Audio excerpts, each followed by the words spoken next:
Welcome back to another Craftify AI tutorial. Today we're going to work on our audience segment persona.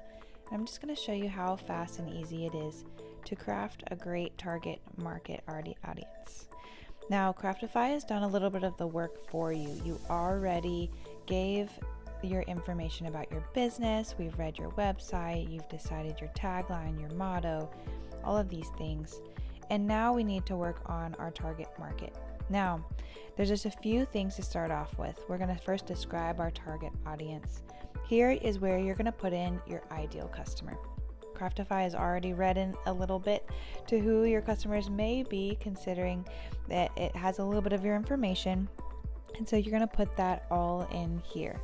Next, you're going to describe what they're looking for or need, and then how they behave. So just a few little pieces of information to help Craftify craft a better target market audience for you, so it's easier for you to find more customers. Now, all 3 steps are required, and we allow you to really elaborate. You can put up to 4,000 characters here.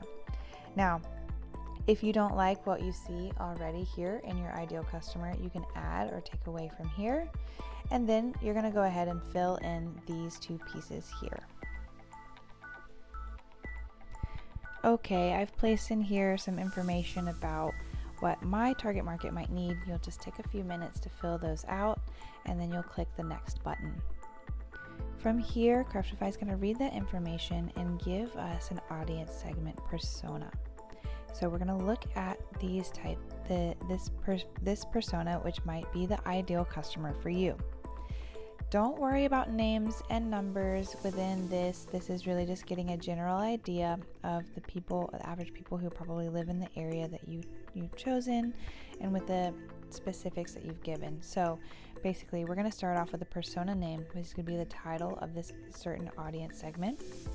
And then you're going to get a little bit of information about this ideal person. So it's not necessarily always going to be someone named Jamie that's 29 years old. Don't worry, but this is getting the gist of that average person that you're looking for.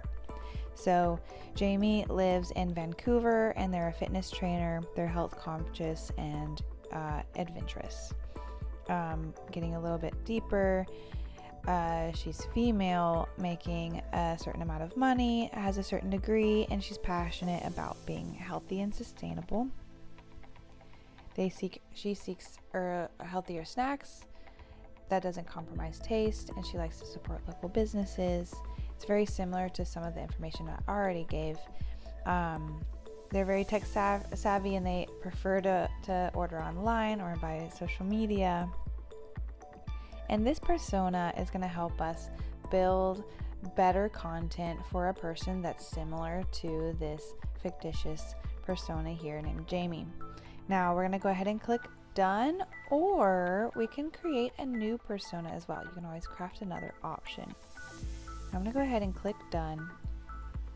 We're going to go to see the result, and this is going to save our persona overview. Now we can always come back into the craft area to get some of those details, but what's nice about this is later on when we're working on an email campaign or an advertisement with Google, or working on a blog, we can craft all of that information using this specific target audience. And I'll show you how that's done in some of the next videos coming up. However, I hope you have a great day. Leave us in the comments any questions that you have, and stay tuned for the next tutorial.